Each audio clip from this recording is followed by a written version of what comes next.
All right, it's Chris Prefontaine. I'm joined by Stephen Mernick in Connecticut and Mike McCready's out in California. And if you found your way here, it's highly likely you're open to learning more about creative real estate and more in particular, how you can, as a seller, maximize your net profit in your own home. We do buy 4 different ways when I say creatively, and I'm going to ask Mike and Steve to chime in here. We buy on lease purchase. If you have equity or no equity or prefer to own still, there's some pros and cons there for you.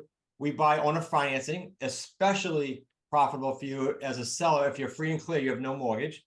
And we buy subject to existing financing. If there is a one-time exclusion for capital gains, or there's some debt relief needed, or the home's over leveraged, that's something you could ask us about.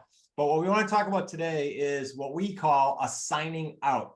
We typically exit our properties on a rent to own. And you can go to whatever website you're on, you'll find a video on what is rent to own. We very, very specifically vet all our buyers, and typically our buyers either need credit repair or need seasoning just being time with the banks because they started their own business. We do that, a sign out, we call it. We actually will only get paid one time, and we get paid one time from our buyer. And I'm going to show you an example of that versus all the other methods we talked about. We're going to get paid on a monthly spread because this is what we do for a business. When we take care of your property, we're also going to get paid on the back end. We're also going to benefit as investors for all the principal pay down throughout the term of this creative real estate deal.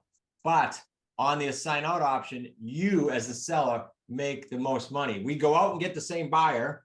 We assign them back to you after all said and done. Mike and Steve, any thoughts on that, on the AO concept for the seller to understand, and then we can show them numbers in a chart.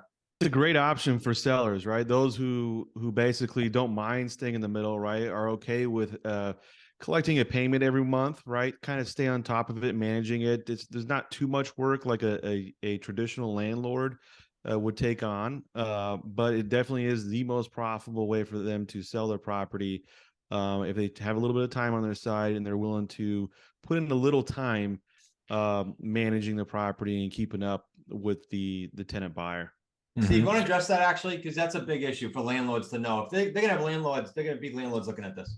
Yeah, it's important for you to know. So like, guys, obviously with like a traditional rental, you're responsible for whoever's in the house. That means vacancies, evictions, all that stuff.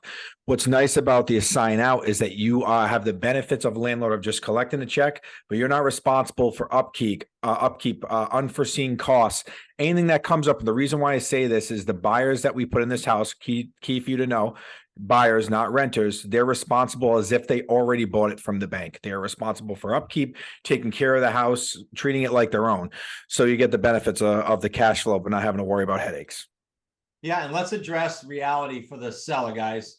Reality is, like Steve said, you have no landlord problems. No, but reality is, do 100% of our tenant buyers who are going through credit repair or going through seasoning or saving more money, do 100% of them cash out these homes in full disclosure? No, we've got about a 2 to 10% default rate. It tends to have a 2 to 5%. And quite frankly, I think that's better than government loans and most banks have on loans. So it's really tight.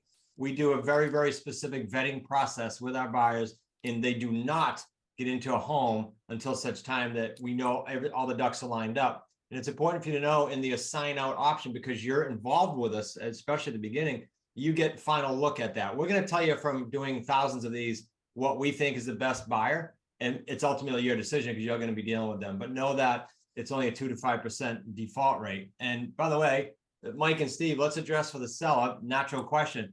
If the tenant buyer can't close, what are their options? There's a couple simple options for them to understand. Yeah, I'll jump in here, Mike, real quick. So usually we pivot in 1 or 2 ways. One, we can go ahead and throw another family in if for whatever reason there's some kind of life event, is usually what you were saying, Chris, with the 2 to 5%. This could be a death, it could be a divorce, could be a job relocation. These things happen. We can't really plan for these things, right? And then the other reason why is typically just because what we'll do is we'll hire maybe even an agent and just sell it traditionally at the end. You can do whatever you want with the property after that. It's up to you, but a lot of people choose to do it again because the profit centers, usually you're going to make between 10 to 20% more with this type of sale than you would in the traditional market. Yeah, that's the beauty about it, right? I mean, there's multiple different ways to exit the property if something were to go, not according to plan, right? But the beauty about it is no matter what, you're not going to be losing on the deal, right? Because you are collecting a refundable down payment or deposit in the beginning at the time of their move-in. So that's going to be there to protect you, right? It's not a first and last month's deposit where you have to return it back to the renter. Normally, what you would do, right? If Mike, the huge property's- point. Let me put a big asterisk in that. Thank you for saying that. A security deposit implies it's going back. right? Non-refundable deposit is the buyer's behaving like a buyer, capturing equity like a buyer if the market's going up, losing if the market's going down like a buyer, taking care of the house. They're a buyer. They just don't have a mortgage yet. Huge point you made there. Right. Yeah. I mean, so think about it. If you have time, I don't want to say it's in your best interest. I mean, because sadly, you don't want someone to fail in this type of programs as a buyer. But if they were to fail, I mean, this whole situation would be in your favor, right? We can go out there, resell the property, place a new tenant buyer in there. You collect another down or deposit in there, and you can collect the principal pay down again if there is a loan against the property, or that monthly spread. I mean, there's so many different ways to really maximize the value and profit off of your asset. That, like I said, if you only need time, I mean, if you have time, this is the best way to sell it, you know. Without a Let me doubt. say this. Let me say who this is. This is also good for guys. And if you think of someone else we missed, this is great for you as a seller. If you look at our other options, owner financing, lease purchase, and sub 2, you say, you know what, I can wait, but I can't wait that long.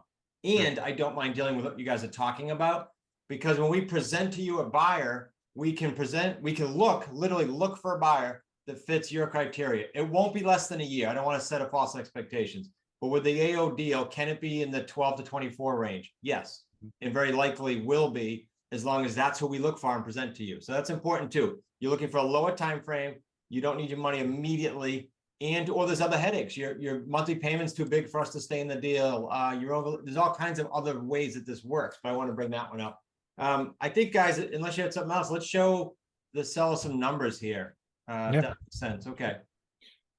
Yeah, while you're doing that and looking it up, Chris, I think it's important for everybody to realize is to break this down as simple as possible. We do these type of transactions for our own business every single day. This is what we do. We're the foremost experts in the country. This is what we do on a daily basis.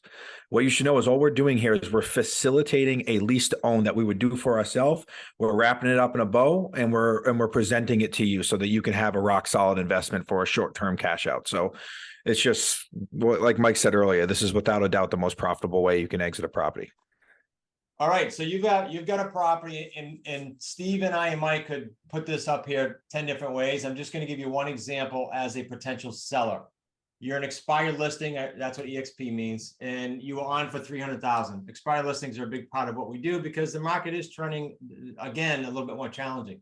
Let's say you owe 250. You can plug any number you want in there. And let's say your payment is 1,200. Again, it doesn't matter. It's just an example. That 250 could be 2. That 250 could be 310. It could be over leveraged. Doesn't matter. If you look at the left-hand side of the display there, and we're doing a lease purchase, all we say to you is, hey, Mr. and Mrs. Seller, we're going to lock in your 50 grand in equity that we're showing. You don't have to worry about that, but you do have to wait for it. And it's going to typically be on or before 36 months, especially if this is your primary residence. Because what we don't want to do is trigger for you loss of your exclusion for profits. You get taxed with capital gains if you went past the 3 years. We can talk to you in more detail about that. It also assumes you're not over leveraged. If you're over leveraged, you're probably gonna have to do a longer term. I've done 9-year terms with sellers that wanted to keep the property in their name, wanted a lease purchase, but needed time because it was over leveraged. So in that scenario, though, you're just waiting for your 50. All the other benefits accrue to us. The beauty of the AO on the right-hand side is, let's take the same property. We're going to say to you, okay, we're going to protect your 300 still. We're going to put it on for 330 or whatever we decide. That's up to us. We're protecting your 300. We're going to go out and get a deposit of 30,000. Disclosure, that's not always up front. Sometimes it is. 50% of the time it's overtime, but let's just say it's 30,000. You're going to keep 50% of that. And our only payment in this deal is we keep 50% of it. And then we're gone. You have all the other benefits that you accrue. So now the buyer owes 300 if they put 30 down. You already received 15. So you're already 15,000 above your minimum that you told us. It doesn't mean every deposit is going to be the same. You can play with the math on this.